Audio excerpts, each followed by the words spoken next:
ഞങ്ങള് കല്യാണത്തിന് മുമ്പേ ഞങ്ങളല്ലാണ്ട് തന്നെ വേറെ ആൾക്കാരൊക്കെ പ്രണയിച്ചിട്ടുള്ളതാണ് ഞങ്ങൾ രണ്ടുപേരും. അപ്പൊ അതുകൊണ്ട് അല്ലേ ഞാൻ വേറെ പ്രണയിച്ചിട്ടുണ്ട്.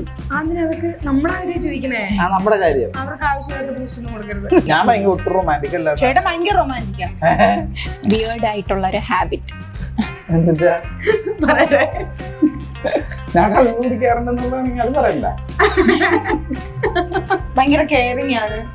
അങ്ങനെയൊക്കെ കാണുമ്പോ എനിക്കത് ഭയങ്കര ഇഷ്ടമാണ്. കാണാൻ കൊള്ളില്ലെങ്കിൽ ഇത് രണ്ടും ഉള്ളത് കൊണ്ട് അങ്ങനെ അഡ്ജസ്റ്റ് അന്ന് കാണാനൊന്നും കൊള്ളത്തില്ലായിരുന്നു. അല്ല ആരാണ് ആദ്യം പറയും ധൈര്യത്തിന് വേണ്ടി ഒരു ഗ്ലാസ് ബീർ കുടിക്കുന്ന സമയത്ത് ഞാനങ്ങനെ പറഞ്ഞു. പക്ഷെ ആ ഈ ബീറും കുട്ടിയും മദ്യക്കുട്ടിയും മദ്യപാനം ആരും അനുകരണ കാരണം എന്താ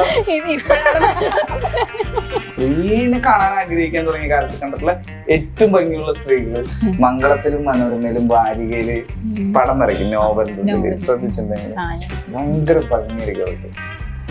അപ്പൊ അങ്ങനെ ഇച്ചിരി മുഖമുള്ള ഒരു കുട്ടീനെ കല്യാണം ഇങ്ങനെ ഇട്ട് കൊടുക്കണം എങ്കിലേ വരുള്ളൂ. എന്തായിരുന്നു രണ്ടുപേരുടെയും ഫസ്റ്റ് ഇംപ്രഷൻ? രണ്ടുപേരും കണ്ടപ്പോഴുള്ള ആദ്യത്തെ ഇംപ്രഷൻ പറഞ്ഞോ? ആദ്യത്തെ കണ്ടപ്പോ ജസ്റ്റ് ഒരു ഇംപ്രഷൻ അല്ല എനിക്കത് മനസ്സിലാവണല്ലോ ക്വസ്റ്റ്യൻ.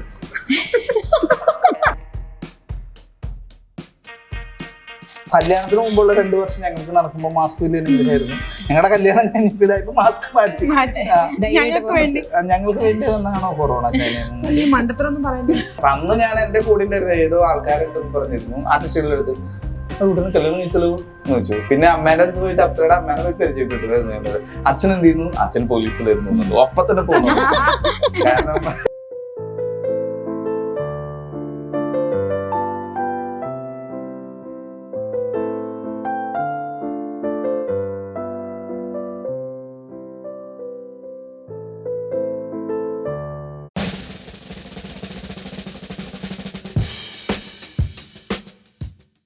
അപ്പം പ്രണയിക്കുന്ന സമയത്ത് ഭയങ്കര ത്രില്ലായിരിക്കും. പ്രണയിച്ചു കഴിഞ്ഞ് കല്യാണം കഴിച്ചു കഴിയുമ്പോൾ ആ ത്രില്ല് പോകും. അങ്ങനെയൊക്കെ നമ്മളൊരു അങ്ങനെയല്ലേ നമ്മൾ പ്രണയിക്കുമ്പോ ഒരു കാണുമ്പോൾ ഒരു രോമാഞ്ചം. ഇല്ല അതല്ല കുട്ടി ചോദിക്കട്ടെ, എനിക്ക് ഇഷ്ടപ്പെട്ട ചോദ്യം എന്നല്ലേ ചോദിച്ചു വരട്ടെ. ഒരു അടിവെറ്റില് മഞ്ഞ് വീണ സുഖം എന്നൊക്കെ പറയത്തില്ലേ, അതുപോലെയൊക്കെ ഉണ്ടാവും. പിന്നെ കല്യാണം കഴിഞ്ഞ് കഴിയുമ്പോഴാണ് കുറച്ചുകൂടെ സീരിയസ് ആകും കുടുംബങ്ങൾ. അപ്പൊ അങ്ങനെ എന്തെങ്കിലും മാറ്റങ്ങൾ? ഞങ്ങള് കല്യാണത്തിന് മുമ്പേ ഞങ്ങളല്ലാണ്ട് തന്നെ വേറെ ആൾക്കാരൊക്കെ പ്രണയിച്ചിട്ടുള്ളതാണ് ഞങ്ങൾ രണ്ടുപേരും. അപ്പൊ അതുകൊണ്ട് അല്ലേ ഞാൻ വേറെ പ്രണയിച്ചിട്ടുണ്ട്. നമ്മുടെ കാര്യം ചോദിക്കണേ. നമ്മുടെ കാര്യം അവർക്ക് ആവശ്യമില്ലാത്ത ബൂസ്റ്റൊന്നും കൊടുക്കരുത്. അതല്ലേ പറഞ്ഞത്. അവരുടെ പേരെന്തിനാ ഇവിടെ പറയണേ? അവര് പേര് പറഞ്ഞില്ലല്ലോ ഞാൻ. അത് ഇനി ചേട്ടൻ ക്വസ്റ്റ്യൻ മനസ്സിലായില്ല. എന്നെ കല്യാണം കഴിക്കുന്നതിന് മുമ്പ് എന്നെ കാണുമ്പോ ചേട്ടൻ അടിവയറ്റിൽ ഇങ്ങനെ മഞ്ഞ്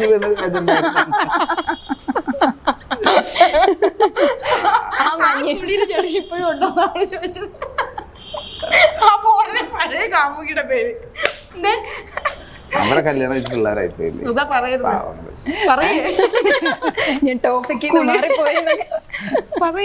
അല്ല അപ്സര ഞാൻ പ്രണയിക്കുന്നത് ഞാൻ എഴുതി സംവിധാനം ചെയ്യുന്ന ഒരു സീരിയലിന്റെ ലൊക്കേഷനിൽ അപ്സര അഭിനയിക്കണം. അതിനു മുമ്പ് നമുക്ക് പരിചയമുണ്ട്. വേറെയും 1-2 ഷോകളൊക്കെ ഞാൻ അപ്സരനെ പഠിപ്പിക്കായിരുന്നു. അപ്പൊ ആ സമയത്ത് നമ്മള് ഒരു പ്രണയം. അപ്പൊ നമ്മള് വേറെ മുമ്പ് പ്രണയിച്ചിട്ടുണ്ടെന്ന് പറയുന്ന സമയത്ത് ഒരേ സമയം 5 പേരെ പ്രണയിച്ചെന്നല്ല. പ്രണയം ചെറുപ്പത്തിൽ സ്കൂളിലൊക്കെ എനിക്കൊക്കെ ഒരു 8ാം ക്ലാസ്സില് 4ാം ക്ലാസ്സിലൊക്കെ പഠിക്കും. എനിക്ക് വളരെ ചെറുപ്പത്തില് അങ്ങനെ പ്രണയം അല്ലല്ലോ 4ലൊക്കെ പഠിക്കുമ്പോണ്ടായിരുന്നു. 2 പേര് അത് അങ്ങനെ ഇഷ്ടമൊക്കെ തോന്നും. അതിപ്പോ 2 പെണ്ണിനോട് ഇഷ്ടം തോന്നിയില്ലെങ്കിലേ കുഴപ്പമുള്ളൂ. അപ്പോഴെന്തെങ്കിലും പ്രശ്നമുള്ളൂ. 7ത്തിലൊക്കെ പഠിക്കുന്ന നല്ല പ്രേമം ഉണ്ടായിരുന്നു. പിന്നെ അത് കഴിഞ്ഞ് ഡിപ്ലോമ പഠിക്കുന്ന സമയത്ത് സമയത്ത് ഒരാളെ മാത്രമേ ഞാൻ പ്രണയിച്ചിട്ടുള്ളൂ. അങ്ങനെ അപ്സരനെ പ്രണയിക്കുന്ന സമയത്ത് പ്രണയവും വേണ്ട കല്യാണവും വേണ്ട എന്നൊക്കെ വിചാരിച്ച് തീരുമാനിച്ചിരിക്കുന്ന സമയത്താണ് പ്രണയം വേണ്ട കല്യാണമേ വേണ്ട. ഞാൻ എന്റെ വീട്ടിലൊക്കെ പറഞ്ഞു ഞാൻ ഇപ്പൊ കല്യാണം കഴിക്കുന്നില്ല, കാരണം എനിക്ക് സിനിമ ചെയ്യണം. അപ്പൊ ആ സമയത്ത് ഒരു സിനിമ എഴുതി ഇങ്ങനെ ഷൂട്ട് തുടങ്ങാൻ നിൽക്കായിരുന്നു. അപ്പൊ ഞാൻ പറഞ്ഞു കല്യാണം കഴിക്കില്ല, അനിയന്റെ കല്യാണം ആലോചിച്ചു. അനിയന്റെ കല്യാണം ആലോചിച്ചു തുടങ്ങി വീട്ടില്. ഞാൻ കല്യാണം കഴിക്കില്ല എന്ന് പറഞ്ഞിരിക്കുന്നു. അപ്പോഴാണ് എന്താ പറയാ മാലാഖയെ പോലെ. സുനാമി ഏത് അല്ല തടഞ്ഞാലും അങ്ങനെയൊന്നും പറയല്ലേ. വരാനുള്ള നല്ല കാര്യം. മാലാഖ. ഒരു മാലാഖ ഇങ്ങനെ പ്രത്യക്ഷപ്പെട്ടു. പിന്നെ ചേട്ടൻ ഈ ലൂസിഫർ എന്ന് പറഞ്ഞ ആരാന്നറിയോ? ഒന്നും ചോദിക്കരുത്. ലൂസിഫർ അല്ലേ? സാത്താനാണ്, സാത്താൻ. സാത്താന്മാരുടെ മെയിൻ ലീഡറാണ്. അങ്ങനെ ഒരു മാലാഖയായിരുന്നു, സ്വർഗത്തിൽ നിന്ന് പുറത്താക്കപ്പെട്ട മാലാഖ. അല്ല അത് ഞാൻ വെറുതെ പറഞ്ഞു. ലൂസിഫർ മോഹൻലാൽ സിനിമയാണ് അത്. ചേട്ടൻ പറയണ്ട, ഞാൻ പറഞ്ഞു. അല്ല അപ്പം അങ്ങനെ ഒരു പ്രണയം ഉണ്ടായിരുന്നു. പ്രണയിക്കുന്ന സമയത്ത് ഒരു മനുഷ്യന് ഏറ്റവും നല്ല ആളാവും, പ്രണയിക്കുന്ന സമയത്താണ് ഒരാൾ ഏറ്റവും സുന്ദരനാവുന്നത്, പ്രണയിക്കുന്ന സമയത്താണ് ഒരാളുടെ മനസ്സിൽ ഏറ്റവും നല്ല. ചേട്ടന്റെ പഴയ ഫോട്ടോസ് ഇപ്പോൾ ഫോട്ടോസ് കമ്പയർ ചെയ്യട്ടെ ഇവര് ഇത് കാണും. ഞാൻ പ്രണയിച്ച സമയത്ത് ഇപ്പൊ സുന്ദരനല്ലെന്നാണ്. ഇപ്പൊ സുന്ദരനാണ്, ഇപ്പോഴാണ് സുന്ദരനാവുന്നത്. ഞാൻ താടി മീശയൊക്കെ പഠിച്ച് ക്ലീൻ ഷേവ് ഞാൻ എപ്പോഴും കളിയാക്കുമായിരുന്നേ. എന്താ മറ്റേ കഥകളീന്റെ പോലെ, കഥകളീന് അങ്ങനെ അതല്ല, ലൈക് ഈ മീശയും താടിയൊക്കെ എടുത്ത് ക്ലീൻ ഷേവ് ആയിട്ട് അങ്ങനെ നടക്കുമായിരുന്നു. അപ്പൊ ഞാൻ ചേട്ടത് ചേരത്തില്ല പറഞ്ഞിട്ട് പിന്നെ മീശയും താടിയൊക്കെ വെച്ചപ്പോ സുന്ദരനെ. ഈ ലോകത്തില് ഏറ്റവും നല്ല എഴുത്തുകളൊക്കെ ഉണ്ടായിട്ടുള്ളത് ഒരാള് പ്രണയിക്കുന്ന സമയത്താണ് എന്ന് വിചാരിച്ചാൽ തെറ്റാണ്. പ്രണയം നഷ്ടപ്പെട്ട് കഴിയുമ്പോഴാണ് ലോകത്തിലെ ഏറ്റവും നല്ല. രമണൻ ചങ്ങമ്പുഴ എഴുതിയത് അങ്ങനെയാണ്. പ്രണയം നഷ്ടപ്പെട്ട് കഴിയുമ്പോഴാണ് ഒരു കവിത എഴുതുന്ന ആൾക്കാരുണ്ടാവും. പക്ഷെ പ്രണയിക്കുന്ന സമയത്താണ് ലോകത്തിലെ ഏറ്റവും നല്ല. ഈ ലോകത്തിൽ എത്രയധികം ഭംഗിയുണ്ട് നമുക്ക് ആ സമയത്താണ് തോന്നുക. അങ്ങനെ ഓരോ ദിവസവും നേരം ചിലപ്പോൾ ഞങ്ങളൊക്കെ സംസാരിച്ചിരിക്കുന്ന സമയത്ത് നേരൊക്കെ വെളുത്ത് അന്ന് 6 മണി വരെയൊക്കെ അല്ലേ, പുലർച്ചെ 6 മണി വരെ പിന്നെ 6 മണി പുലർച്ചെ. സീരിയസ്ലി രാത്രി ഷൂട്ട് കഴിഞ്ഞ് വന്നിട്ട് രണ്ടാളും ഒരുമിച്ച് വർക്ക് ചെയ്തോണ്ടിരിക്കുമ്പോഴേ ഷൂട്ട് കഴിഞ്ഞിട്ട് പുലർച്ചെ 6 മണി വരെ സംസാരിച്ചിട്ട് ഷൂട്ടിന് എനിക്കൊരു 7 മണിക്ക് വണ്ടി വരും. ഞങ്ങൾക്ക് ലൊക്കേഷനിൽ നിന്ന് എനിക്ക് വണ്ടി വരും. അപ്പോൾ 6 മണി വരെ സംസാരിക്കും. അയ്യോ 6 മണി 7 മണിക്ക് വണ്ടി വരും, മതി ഒരു ഫോൺ വെച്ചിട്ട് കുളിച്ച് അങ്ങനെ വണ്ടി കയറി വീണ്ടും വന്ന് കണ്ടിട്ടുണ്ട്. അപ്പോൾ അങ്ങനത്തെ അനുഭവങ്ങളൊക്കെ ഉണ്ടായി. പിന്നെ ഞങ്ങൾ പ്രണയിച്ച് നടക്കുന്ന സമയത്ത് നമ്മൾ രണ്ടുപേരും മാത്രമാണല്ലോ. പക്ഷെ ഇപ്പോൾ കല്യാണം കഴിയുമ്പോൾ 2 ഫാമിലിയായി. അപ്പോൾ ഇപ്പം നമ്മളുടെ അന്നൊക്കെ നമ്മളുടെ എന്തെങ്കിലും പിണക്കങ്ങളോ അല്ലെങ്കിൽ എന്തെങ്കിലും ഒരു ഇതൊക്കെ വരുന്ന സമയത്ത് നമ്മൾ രണ്ടാൾക്ക് മാത്രമേ നിൽക്കുള്ളൂ. ഇപ്പൊ വേണ്ടാന്ന് വെച്ചാൽ പോവാം, അങ്ങനെയൊക്കെ ആ ഒരു സിറ്റുവേഷൻ. അല്ല പ്രണയിക്കുന്ന സമയത്ത് അതാണല്ലോ. പക്ഷെ കുറച്ചുകൂടെ സീരിയസ് ആവുന്നപ്പോൾ നമ്മൾ കല്യാണം കഴിഞ്ഞ് കഴിയുമ്പോൾ ഈ വഴക്ക് 2 ഫാമിലിയും കൂടെ ബാധിക്കും. കാരണം എൻ്റെ അമ്മ, എൻ്റെ ചേച്ചി, ചേട്ടൻ്റെ അമ്മ, 2 ബ്രദേഴ്സ് ഉണ്ട് ആൾക്ക്, അവരെ. അപ്പൊ നമ്മൾ അതിനെ കുറച്ചുകൂടി ഉത്തരവാദിത്വം വരും. അങ്ങനെ ചെയ്യാൻ പാടില്ല. പക്ഷെ മഞ്ഞുവീഴ്ചക്ക് ഇപ്പോഴും കുറവൊന്നുമില്ല. അതായിരുന്നു എന്റെ ഒരു പോയിന്റ്. ഇപ്പോഴും മഞ്ഞ് വീഴുന്നുണ്ട്. കുറഞ്ഞൊന്നും പറയട്ടെ, മഞ്ഞ വീഴും. പിന്നെ നമ്മളെന്താ വെച്ചാല് ഇത് എന്താ ഉദാഹരണം പറയാ, പ്രണയത്തിന് മുമ്പ് നമുക്ക് ലൈസൻസ് ഇല്ലല്ലോ. അപ്പൊ നമ്മൾ അപ്പുറത്തെ വീട്ടിലെ മാവുമ്മ കല്ലെറിഞ്ഞ് മാങ്ങ പൊട്ടിച്ച് തിന്നുമ്പോ അതിനൊരു പ്രത്യേക രസമുണ്ട് എന്ന്. അങ്ങനെയല്ല ഞാൻ ഉദ്ദേശിച്ചത്. എക്സാമ്പിള് നമ്മള് സ്കൂളിൽ പഠിക്കുന്ന സമയത്ത് ക്ലാസ് കട്ട് ചെയ്ത് പോകുമ്പോ അതിനൊരു സുഖമാണ്. പിന്നീട് നമ്മൾ സ്കൂളിലെ മാഷും ടീച്ചർ ആയി കഴിഞ്ഞ് കഴിഞ്ഞാൽ ക്ലാസ് കട്ട് ചെയ്ത് പോകുമ്പോ അത്ര സുഖം ഉണ്ടാവില്ലല്ലോ. അല്ല വേറൊരു കാര്യം കൂടെ എന്നറിയോ, ഇപ്പൊ യാത്രകൾ പോകുന്നതിന് ഞങ്ങള് കല്യാണത്തിന് മുമ്പും യാത്രകൾ പോകുമ്പോഴും 2 പേർക്ക് ഇഷ്ടമാണ്. അപ്പൊ ഞാനിപ്പോ ഒരു സ്ഥലത്ത് പോയാലും ഇപ്പൊ ഒരു ആറ്റിലെന്തെങ്കിലും നമ്മൾ കുളിക്കാൻ പോയിന്ന് വെച്ചോ, അല്ലെങ്കിൽ കടൽ കാണാൻ പോയെന്ന് വെച്ചോ, 2 പേരും എൻജോയ് ചെയ്യുന്ന ആൾക്കാരാണെങ്കിൽ അതിലിപ്പോഴും മാറ്റം വന്നിട്ടില്ല. ഇപ്പോഴും ഞങ്ങൾ ഇപ്പോഴും മഞ്ഞ് വീഴുന്നുണ്ട്. സത്യത്തിൽ ഈ കൊറോണ വന്നത് ഞങ്ങൾക്കൊരു അനുഗ്രഹമായിരുന്നു. കാരണം ഒന്നാമത് ഞങ്ങൾ 2 പേരും പുറത്തിറങ്ങി നടക്കുമ്പോൾ ആൾക്കാരറിയാം. അപ്പൊ ആദ്യ സമയത്തൊക്കെ മാസ്ക് വയ്ക്കും പെട്ടെന്ന് ആൾക്കാർ തിരിച്ചറിയില്ലോ. കല്യാണത്തിന് മുമ്പുള്ള 2 വർഷം ഞങ്ങൾക്ക് നടക്കുമ്പോൾ മാസ്ക് വലിയ അനുഗ്രഹമായിരുന്നു. ഞങ്ങളുടെ കല്യാണം കഴിഞ്ഞപ്പോ ഇതായപ്പോ മാസ്ക് മാറ്റി. ഞങ്ങൾക്ക് വേണ്ടി വന്നതാണോ കൊറോണ? മണ്ടത്തരൊന്നും പറയുന്നത് അല്ല, അങ്ങനെയും നമുക്ക് കാര്യങ്ങളെ പോസിറ്റീവായിട്ട് എടുക്കാമല്ലോ.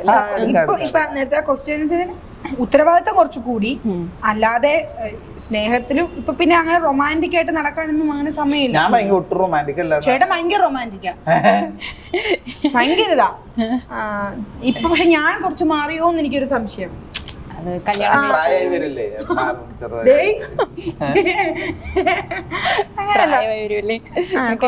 പ്രായമൊന്നും ആയിട്ടില്ലല്ലേ. ഞാൻ കുറച്ച് സീരീസ് ഓഫ് ക്വസ്റ്റ്യൻസ് ചോദിക്കാൻ പോവാം. അപ്പോൾ അത് ബേസിക്കലി നിങ്ങൾ 2 പേരുടെ കപ്പിൾസ് ചോദ്യങ്ങളാണ്. ബേസിക് ക്വസ്റ്റ്യൻസ് ഇത്രേ ഉള്ളൂ.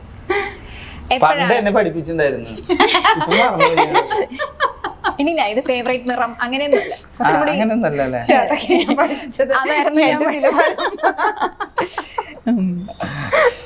എപ്പോൾ എവിടെ വെച്ചാണ് ആദ്യമായിട്ട് കണ്ടുമുട്ടിയത്? ഫസ്റ്റ് കണ്ടതാ. ഫസ്റ്റ് ഞാൻ ആൽബിച്ചേട്ടനെ ഫസ്റ്റ് കാണുന്നത് ആരുടെ ക്വസ്റ്റ്യൻ ആരുടെ ആദ്യം ചേട്ടൻ രണ്ടുപേർക്കും പറയാം ആർക്കാന്ന് വെച്ചാൽ ഉത്തരം അല്ല പറയാം നീ പറഞ്ഞോ. ആ വേണ്ട പറയും. ചിലത് രണ്ടുപേരോടും ചോദിക്കും, ചിലർക്ക് കോമൺ ആയി, ചിലത് കോമൺ ആയിട്ട് പറയാം. ഇതൊക്കെ കോമൺ ആയിട്ട്. ഫസ്റ്റ് നമ്മൾ കാണുന്നത് കുടുംബങ്ങളൊക്കെ വേണ്ടി ഷാൻവിൻ ചെറിയൊരു പണി തന്നൊക്കെ. ഞാൻ എവിടെ വെച്ചത് എന്നെ ആദ്യം കണ്ട് പറഞ്ഞിട്ട് ആനവട്ട പറയും മര്യാദക്ക്. ഇത്ര നേരം എന്നെ കുറ്റം പറഞ്ഞിട്ട് കല്യാണമൊക്കെ കഴിച്ച് ഇത്രയൊക്കെ ഇന്റർവ്യൂ ഒക്കെ തന്നാൽ ഇപ്പൊ മര്യാദക്ക് പറയും. ഫസ്റ്റ് കാണുന്നത് നമ്മള്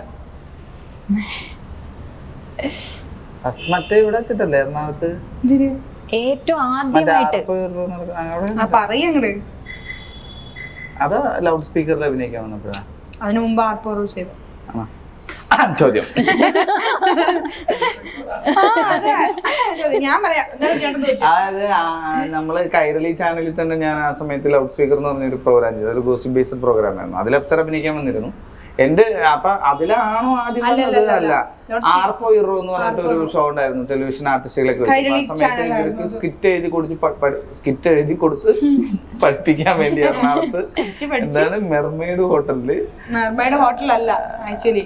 മെർമെയ്ഡ് നമ്മള് ഹോട്ടലിന്റെ പേര് എനിക്കാണ്. മെർമേഡ് അല്ല, മെർമെയ്ഡ് ആണ്. ആ പുഴ സ്വിമ്മിംഗ് പൂളിലുള്ള ഹോട്ടല് മെർമെയ്ഡ്, വൈറ്റിലെ ബസ് സ്റ്റാൻഡിന്റെ പുറകിലുള്ള ഹോട്ടൽ ഓർമ്മ. മെർമെയ്ഡ്. അതുവരെ എനിക്ക് ഓർമ്മയുണ്ട്.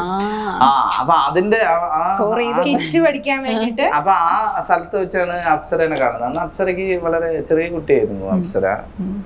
ഇന്നത്തെ പോലെ അത്യം പ്രായം. അന്ന് എത്ര കൊല്ലം മുമ്പ്? ഒരു 5-8 കൊല്ലം മുമ്പായിരിക്കും. ഒരു 8 കൊല്ലമൊന്നും വരില്ല, ഒരു 5 വർഷം, 5-6 വർഷം മുന്നേ, ഒരു 6-7 വർഷം മുമ്പാണ് കണ്ടിട്ടുള്ളത് മെർമെയ്ഡിൽ വെച്ചു. പക്ഷെ അന്ന് സ്കിറ്റ് നമ്മളിങ്ങനെ കുറെ പഠിച്ചു. അന്ന് സ്ക്രിപ്റ്റ് എഴുതുമായിരുന്നു. അപ്പൊ ഞങ്ങൾക്ക്, ഞാനും മനീഷ് കൃഷ്ണ എന്ന് പറഞ്ഞ മനീഷ് ഏട്ടൻ, ഞങ്ങളുണ്ടായിരുന്ന ഒരു ടീമില്. അപ്പൊ ഞങ്ങൾക്ക് വേണ്ടിട്ട് സ്കിറ്റ് എഴുതാൻ വേണ്ടിട്ട് ഇവര് വന്നിട്ടുണ്ടായി സ്ക്രിപ്റ്റില്. അന്നേരം ഒരു ഹോട്ടൽ റൂമിൽ ചേട്ടനും ഒരു ഫ്രണ്ടും ഉണ്ട്. പുള്ളിക്കാരനും കൂടിയിട്ട് ഞാനും മനീഷ് ചേട്ടനും നമ്മുടെ ഇതിന്റെ ഗ്രൂമറുള്ള ഒരു ചേട്ടനും കൂടിയിട്ട് ഞങ്ങൾ അവിടെ പോയി സ്കിറ്റ് പഠിക്കാൻ വേണ്ടിട്ട് പോയപ്പോഴാണ് ആദ്യമായിട്ട് ഞാൻ ആൽബി എന്നൊരു വ്യക്തിയെ നേരിട്ട് കാണുന്നത്. Next question. എപ്പോഴായിരുന്നു ഫസ്റ്റ് ഡേറ്റ് കപ്പിൾസ് ആയി കഴിഞ്ഞിട്ട്? മനസ്സിലായി ഇറങ്ങാൻ പോയി. അത് രണ്ടുപേരും ആലോചിക്കണോ? എവിടെയായിരുന്നു നമ്മൾ ആദ്യം കറങ്ങാൻ പോയത്? എവിടെയായിരുന്നു? മൊത്തം കറങ്ങാൻ പോക്കല്ലായിരുന്നു. ഇപ്പൊ എവിടെയായിരുന്നു ഫസ്റ്റ് എവിടെ പോയത്? വാഗമൺ. എറണാകുളത്തൊക്കെയല്ലേ? വാഗമണ്ണാണെന്ന് തിരക്കാണ്. വാഗമണ്ണാണോ? അത് എറണാകുളത്ത്. നിങ്ങൾ രണ്ടുപേരും കൂടെ തീരുമാനത്തിലെ ഒരു സ്ഥലം പറഞ്ഞു. അല്ല, ഞങ്ങള് ശരിക്കും പറഞ്ഞാൽ ഞങ്ങളുടെ പ്രണയം അത് എടുക്കുമ്പോൾ നമ്മൾ ആദ്യമായിട്ട് നമ്മൾ ഒരുമിച്ച് പോയത് സ്ഥലം എനിക്കിപ്പോഴും ഓർമ്മയുള്ളത് ഇവിടെ തിരുവനന്തപുരത്ത് ശംഖുമുഖം ബീച്ചിലാണ്. മറ്റേ സീരിയലിൽ നിന്ന് ഞാൻ ഡയറക്ടർ സ്ഥാനം മാറിയ സമയത്ത്. ചേട്ടൻ കരയാൻ വേണ്ടി പോയതല്ലേ? അല്ല, എന്നെ സംബന്ധിച്ച് അല്ല, നമുക്കെന്ന് വെച്ചാൽ നമ്മുടെ ജീവിതത്തിൽ പോയി ചായ കുടിച്ചല്ലേ, നമുക്കൊരു സങ്കടം വരുന്ന സമയത്ത് നമ്മുടെ കൂടെ വരുന്ന ഒരു സുഹൃത്തിനോട് നമുക്ക് എല്ലാ കാലത്തും ഉള്ള ഒരു സുഹൃത്തായിരുന്നു ഞാൻ. അതെ, അതാണ് പറഞ്ഞത്. ഇപ്പൊ ആക്ച്വലി ചേട്ടൻ ചെയ്തോണ്ടിരുന്ന വേണ്ട. അല്ല, അതിന് മാറിയപ്പോ ഭയങ്കര നമുക്ക് ഉണ്ടാവുമല്ലോ ഒരു വിഷമം. അപ്പം ഇങ്ങനെ സമാധാനിപ്പിക്കാൻ വേണ്ടി പോയിട്ടുണ്ടായി ശംഖുമുഖത്ത്. നമ്മൾ ബീച്ചിൽ പോയിരുന്നിട്ട് രണ്ടാളും കൈ പിടിച്ചിട്ട് ഇങ്ങനെ ഒരു ഈവനിങ്ങിലായിരുന്നു. രണ്ടാളും കൈ പിടിച്ചിട്ട് ഇങ്ങനെ ചേട്ടൻ ഒന്നും വിടാണ്ട് കുറേ നേരം അപ്പം എന്നോട് സംസാരിക്കല്ലേ, ഇപ്പം എൻ്റെ അടുത്ത് സംസാരിക്കരുതെന്ന് പറഞ്ഞു. ശരിയെന്ന് പറഞ്ഞിട്ട് കുറേ നേരം നമ്മളിങ്ങനെ കൈ പിടിച്ചിട്ട് വെള്ളത്തിൽ ഇങ്ങനെ നോക്കി ഇങ്ങനെ കുറേ നേരം നിന്ന്. എവിടെ കിട്ടും ഇത്രയും നല്ലൊരു കുട്ടിയെ? അതെ, എവിടെ കിട്ടും? എന്തായിരുന്നു രണ്ടുപേരുടെയും ഫസ്റ്റ് ഇംപ്രഷൻ? രണ്ടുപേരും കണ്ടപ്പോഴുള്ള ആദ്യത്തെ ഇംപ്രഷൻ? ആദ്യം ചേട്ടൻ പറ. പറഞ്ഞോ? ആദ്യമായിട്ട് കണ്ടപ്പോ ജസ്റ്റ് ഒരു ഇംപ്രഷൻ പോലെ. അല്ല, എനിക്കത് മനസ്സിലാവണില്ല ക്വസ്റ്റ്യൻ. എനിക്ക് ചോദ്യം അങ്ങോട്ട് മനസ്സിലായില്ല. ആദ്യമായിട്ട് കണ്ടപ്പോ ഈ ചില സ്ഥലത്തൊക്കെ പറഞ്ഞിട്ടുള്ളതാണ്. എന്നാലും നമ്മള് എന്റെയൊക്കെ ഒരു ചെറുപ്പകാലത്ത് നമ്മള് ഉള്ള ഒരു ഇതെന്ന് വെച്ചാൽ അന്ന് ഈ ടിവിയും സീരിയലൊക്കെ അത്രയും ജനപ്രിയമായിട്ടില്ല. അപ്പൊ ആ സമയത്ത് പുസ്തകങ്ങൾ വായിക്കാന്നുള്ളായിരുന്നു ഹോബി. ഞാൻ ലൈബ്രറിയിലായിരുന്നു പഠിക്കുന്നത്. പുസ്തകം വായിക്കാനോ? ഇല്ല, ഫസ്റ്റ് നമുക്ക് താല്പര്യം അട്രാക്ഷൻ തോന്നാനുള്ള കാരണം ചോദിച്ചു. അല്ല, ആദ്യം കണ്ടപ്പോ ഉണ്ടായ ഒരു ഇംപ്രഷൻ. ആദ്യം കണ്ടപ്പോ അന്ന് ഇപ്പൊ സാധാരണ ഇപ്പൊ ഒരു അന്ന് കല്യാണം കഴിച്ചിട്ടില്ലല്ലോ. അപ്പൊ ഒരു 5-6 കൊല്ലം മുമ്പ് അപ്സരനെ കാണുമ്പോ കൊള്ളാലോ കുട്ടി. കല്യാണം ഈ കുട്ടീനെ അല്ല, സൗന്ദര്യത്തിന്റെ കാര്യമാണ് ഞാൻ പറയാൻ വന്നത്. മംഗളം മനോരമയ്ക്ക് വാരികകളുണ്ട്, നിങ്ങളൊന്നും വായിച്ചിട്ടുണ്ടാവില്ല ഇപ്പൊ. മംഗളം മനോരമ വാരികകളുണ്ട്. ലോകത്തിലെ ഏറ്റവും ഭംഗിയുള്ള സ്ത്രീകളെ ഞാൻ എന്റെ ചെറുപ്പകാലത്ത്, അല്ലെങ്കിൽ നമ്മള് ഇങ്ങനെ സ്ത്രീകളെ കാണുന്ന സമയത്ത്, അല്ല ഈ സ്ത്രീനെ കാണാൻ ആഗ്രഹിക്കാൻ തുടങ്ങിയ കാലത്ത് കണ്ടിട്ടുള്ള ഏറ്റവും ഭംഗിയുള്ള സ്ത്രീകള് മംഗളത്തിലും മനോരമയിലും വാരികയില് പടം വരയ്ക്കും, നോവലിന്റെ. ശ്രദ്ധിച്ചിട്ടുണ്ടെങ്കിൽ ഭയങ്കര ഭംഗിയായിരിക്കും അവർക്ക്. അപ്പൊ അങ്ങനെ ഇച്ചിരി മുഖക്കുള്ള ഒരു കുട്ടീനെ കല്യാണം കഴിക്കുന്ന ഒരു ദുരാഗ്രഹം ഇട്ട് കൊടുക്കണം എങ്കിലേ വരുള്ളൂ ഉണ്ടായിരുന്നു. അപ്പൊ അപ്സരേനെ ഞാൻ അപ്സരേനെ ആദ്യം കാണാം. അപ്സര ചെറിയ കുട്ടിയാണ്, നമ്മള് 10-18 വയസ്സൊന്നും ആയിണ്ടാവില്ല അന്ന്. അതൊരു ചെറിയ കുട്ടിയാണ്. അപ്പൊ അന്ന് ഞാൻ എന്റെ കൂടെ ഉണ്ടായിരുന്ന ഏതോ ആൾക്കാരുടെ അടുത്തൊക്കെ പറഞ്ഞിരുന്നു, ആർട്ടിസ്റ്റുകളുടെ അടുത്ത്, ആ കുട്ടീനെ കല്യാണം കഴിച്ചല്ലോ എന്ന് വെച്ചു. പിന്നെ അമ്മേന്റെ അടുത്ത് പോയിട്ട് അപ്സരയുടെ അമ്മേനെ പോയി പരിചയപ്പെട്ടു. അച്ഛൻ എന്ത് ചെയ്യുന്നു? അച്ഛൻ പോലീസിലായിരുന്നു. ഒപ്പം തന്നെ പോകുന്നു. കാരണം എന്റെ അടുത്ത് ഇപ്പൊ എന്താ പറയണെന്നറിയോ, അന്ന് കാണുമ്പോ മംഗളത്തിൽ വരച്ച കുട്ടിയെ പോലെ ഉണ്ട്, ഇപ്പൊ മറ്റേ കപ്പലണ്ടി പൊതിഞ്ഞിട്ട് ചുരുട്ടി കുട്ടിയെ. അങ്ങനെ ഞാൻ ഇതുവരെ പറഞ്ഞിട്ടില്ല. എന്റെ മനസ്സിൽ അന്ന് ഇന്നും അതുപോലെ തന്നെ. അല്ല അപ്പം അല്ല, ഇതിന് കാര്യം എന്താ വെച്ചാല് അവർക്ക് ഭയങ്കര ഭംഗിയായിരിക്കും. അതേപോലെ ഇനി ചോദിക്കാം, ഇനിയൊന്നുമില്ല, കഴിഞ്ഞു. അല്ല എനിക്ക് വേറൊന്നുമല്ല, ആള് ഞാൻ പറഞ്ഞല്ലോ, എനിക്ക് വേറെ ഈ ലോകത്ത് എൻ്റെ ഏറ്റവും ഇഷ്ടപ്പെട്ട എന്താന്ന് ചോദിച്ചാൽ, എനിക്ക് എൻ്റെ ഈ പ്രൊഫഷനാണ് എനിക്ക് ഏറ്റവും ഇഷ്ടം, അഭിനയിക്കണം. അപ്പോൾ അങ്ങനെ ഭ്രാന്ത് പിടിച്ച് നടക്കുന്ന ഒരാളെ പോലെ എനിക്ക് തോന്നിയിട്ടുണ്ട്. കാരണം ഭയങ്കര സപ്പോർട്ടീവാണ്, ഭയങ്കര കെയറിങ് ആണ്. അങ്ങനെയൊക്കെ കാണുമ്പോൾ എനിക്കത് ഭയങ്കര ഇഷ്ടമാണ്. അന്ന് കാണാനൊന്നും കൊള്ളത്തില്ലായിരുന്നു. അല്ല അങ്ങനല്ല, അല്ല അതില് ഷാരൂഖ് ഖാനും സൽമാൻ ഖാനൊക്കെ ആത്മഹത്യയുടെ സമയം കഴിഞ്ഞില്ലേ? പറയരുത്, അവരുടെ പേരൊന്നും ഒരുപോലെയായിരുന്നു. അല്ല എന്താ വെച്ചാല് അന്ന് ഫുള്ള് ക്ലീൻ ഷേവ് ആയിരുന്നേ, താടിയില്ല, മീശയില്ല, അപ്പൊ കൊള്ളത്തിലായിരുന്നു കാണാൻ. പക്ഷെ ഇപ്പൊ ഭയങ്കര സുന്ദരനാണെന്നാണ് പറഞ്ഞു വരുന്നതിനർത്ഥം അല്ലേ? നമുക്കത് പ്രത്യേകിച്ച് ഇതൊന്നുമില്ല, മനസ്സ് നന്നാവണം അല്ലേ? അതൊക്കെ അല്ലേ? ഒരു പഴഞ്ചൊല്ലുണ്ട്, എന്താണ് പറയാ, വസ്ത്രമാണ് നിങ്ങളുടെ മാന്യതയെങ്കിൽ അത് പിന്നിപ്പോവും, മറിച്ച് മാന്യതയാണ് നിങ്ങളുടെ വസ്ത്രമെങ്കിൽ അത് എല്ലാ കാലത്തും നിലനിൽക്കുന്നു. മുഖത്തിരി ഭംഗി ഉണ്ടായിരുന്നു, നിറണ്ടായിട്ടൊന്നും പ്രത്യേകിച്ച് കാര്യമൊന്നുമില്ല. പക്ഷെ എന്റെ ഭാര്യയ്ക്ക് അത് വേണം. കാരണം നമ്മൾ ഉറക്കത്തിൽ നിന്ന് കണ്ണുറന്ന് നോക്കുമ്പോ അങ്ങനെ തോന്നരുത്. രാവിലെ തന്നെ എണീറ്റ് വരുന്ന സമയത്ത് ഇച്ചിരി വൃത്തിയുള്ളൊരു വൃത്തി എന്ന് വെച്ച് കഴിഞ്ഞാൽ എനിക്ക് ഇഷ്ടമുള്ളൊരു മുഖമായിരിക്കുന്നത് മാത്രമേ ഉള്ളൂ. വേറെ ആൾക്ക് ഇഷ്ടമുള്ളത് നിറോ ഇതല്ല പറയണത്. നമുക്ക് ഇഷ്ടമുള്ളൊരു മുഖം കാണുമ്പോൾ നമുക്ക് അതിനോടൊരു, പക്ഷെ എല്ലാവർക്കും അങ്ങനത്തെ ഭാഗ്യം കിട്ടണമെന്നില്ല കേട്ടോ. എല്ലാവരും അവരവർക്കുള്ള ഭാഗ്യം അവരവരെ അന്വേഷിച്ചാൽ കിട്ടും. അന്വേഷിക്കണം. അടുത്ത ചോദ്യം, who said I love you first? ആരാണ് ആദ്യം ഐ ലവ് യു പറയും? ചേട്ടാ സത്യം പറയും. പറഞ്ഞു പോലില്ല, ഇനി പിന്നെ സത്യം പറയാൻ ആൽബി ചേട്ടൻ തന്നെയാ. അന്ന് സമ്മതിക്കുന്നില്ല അല്ലേ? ഇതിനും ഒന്നും മിണ്ടുന്നില്ല, എന്നെ നോക്കി അടുത്ത ചോദ്യം ചോദിച്ചതിന് ഞാനൊന്നും പറയുന്നില്ല. സത്യമായിട്ടും പറയാം, ഞാൻ എന്തായാലും അങ്ങോട്ട് പോയി പറയും. ഞങ്ങൾ വിശ്വസിച്ചു. പിന്നെന്താ പറയാൻ പഠിക്കണേ? അപ്പൊ ആൾക്കാർ തെറ്റിദ്ധരിക്കും ഞാൻ ചേട്ടൻ അങ്ങോട്ടൊന്ന് അറ്റാക്കിയത്. അത് എന്താ വെച്ചാലേ, നമുക്ക് എല്ലാ ഇഷ്ടങ്ങളും എല്ലാ സമയത്തും എല്ലാവരുടെ അടുത്തും പറയാൻ തോന്നില്ല. അപ്പൊ ധൈര്യത്തിന് വേണ്ടി ധൈര്യം ഞാൻ കൊടുത്തു. ധൈര്യത്തിന് വേണ്ടി ഒരു ഗ്ലാസ് ബീർ കുടിച്ചിരിക്കുന്ന സമയത്ത് ഞാനങ്ങനെ പറഞ്ഞു. പക്ഷെ ആ ഈ ബീറും കുപ്പിയും മദ്യക്കുപ്പിയും മദ്യപാനം ആരോഗ്യത്തിന് ഹാനികരുന്ന ഇത് വെക്കുന്ന കാരണം എന്താ? ധൈര്യം ഞാൻ കൊടുത്തു. ഞാൻ പറഞ്ഞോ എന്തോ പറയാ പറയും, പറഞ്ഞിട്ട് വെച്ചാ മതി എന്ന് പറഞ്ഞു. അപ്പൊ പിന്നെ ഞാനങ്ങോട്ട് പറഞ്ഞു. ഇനിയിപ്പോ പറയാത്തോണ്ട് അതുകൊണ്ട് എന്തായി, നല്ലൊരു ലൈഫ് കിട്ടിയില്ലേ?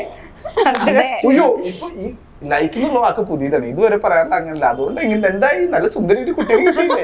ഞാൻ സാധാരണ പറയാറ് ഇപ്പൊ ലൈഫ് കല്യാണം കഴിച്ച മാറ്റങ്ങൾ പക്വത വന്നു. എവിടെ ഡേ പോണ്ടുണ്ട്, കാറ്റുണ്ട്, പോവാ. രണ്ടുപേരുടെയും, ചേട്ടൻ അപ്സരയുടെ പറയണം, അപ്സര ചേട്ടന്റെ പറയണം. വിയേർഡ് ആയിട്ടുള്ള ഒരു ഹാബിറ്റ് പറഞ്ഞു. എന്നിട്ടാ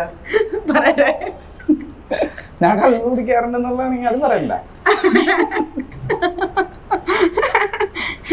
ചേട്ടന് വേറെ ദുർശീലങ്ങളൊന്നും ഇല്ലാത്തോണ്ട് പിന്നെ എനിക്ക് ഡ്രിങ്ക്സ് കഴിക്കും. ആക്ച്വലി എനിക്ക് മൈഗ്രെയിൻ ഉണ്ട്, ഭയങ്കര തലവേദന. അപ്പൊ എനിക്ക് ഷോട്ടൊക്കെ പറഞ്ഞ ഈ നാട്ടുകാർക്ക് കേൾക്കുന്നത് ആ, ഞാൻ വല്ലപ്പോഴൊക്കെ 2 പെഗ് അടിക്കാൻ അത് ഇഷ്ടമല്ല, അതാണ് എന്റെ ദുശീലം. ഇനി അടുത്ത് അല്ല അങ്ങോട്ട് പറ, തിരിച്ചു പറ, അപ്സരയുടെ പറ. അപ്സരയുടെ രാവിലത്തെ ഫുഡ് കഴിക്കാത്തതാണ്. നല്ല അങ്ങോട്ട് കുറച്ച് കാര്യങ്ങൾ പറഞ്ഞു കൊടുക്കുക നല്ലതൊക്കെ ആയിട്ട്. ഞാൻ രാവിലത്തെ ഫുഡ് കഴിക്കാറില്ല എന്നൊക്കെ. പറഞ്ഞോ? എന്താ ഉറക്കം അതായത് ചേട്ടാ? ഇങ്ങനെ ചേട്ടന് കൊറേ കാര്യങ്ങൾ പറയും. അതാണ് അവര് ആഗ്രഹിക്കുന്നത്. അപ്സരക്ക് അങ്ങനെ യാതൊരു ദുശീലങ്ങളും അങ്ങനെയൊന്നും ഇല്ല. ഉണ്ടല്ലോ. ഉണ്ട്, സാധാരണ ചെറിയ സിമ്പിൾ ആയിട്ടുള്ളത്. കുളിച്ച് കഴിഞ്ഞ് തോർത്ത് ചുരുട്ടി മടക്കി എവിടെയെങ്കിലും അത് വേണ്ടല്ലേ? എന്നാ പിന്നെ മറ്റേ പറയാം. പറഞ്ഞിട്ട് വീട്ടിൽ പോവാനും പേടിയാ. എനിക്കത് ഇപ്പൊ ഞാനത് മാറി. അപ്സരക്കുള്ള ഒരു പ്രശ്നം ഞാൻ കണ്ടിട്ടില്ല, എന്താണെന്നറിയോ? സമയത്തിനൊരു ഇമ്പോർട്ടൻസ് കുറവാണ്. കാരണം വെച്ചാല് പങ്ക്ച്വാലിറ്റി ഒക്കെ ഉണ്ട് എന്ന് വെച്ചാ അത് റെഡി ആയി വരാൻ സമയം എടുക്കും. ലോകത്തുള്ള എല്ലാ സ്ത്രീകൾക്കുള്ള സുഖമാണിത്. എന്ന് വെച്ചാൽ നമുക്ക് പങ്ക്ച്വാലിറ്റി ഒക്കെ ഉണ്ട്. ഷൂട്ടിന് 6 മണിക്ക് പോകണമെന്ന് പറഞ്ഞാൽ അത് റെഡി ആവും. പക്ഷെ നമ്മൾ സ്ഥലത്തേക്ക് പോവാണെങ്കിൽ ഇപ്പൊ ഡോക്ടറെ കാണാൻ പോവാണെങ്കിലും അത് ഒരുങ്ങി വരാം. അതെല്ലാ സ്ത്രീകൾക്കും ഉള്ളതാണ്. അത് എന്റെ അമ്മയ്ക്കും ഉണ്ട്. അത്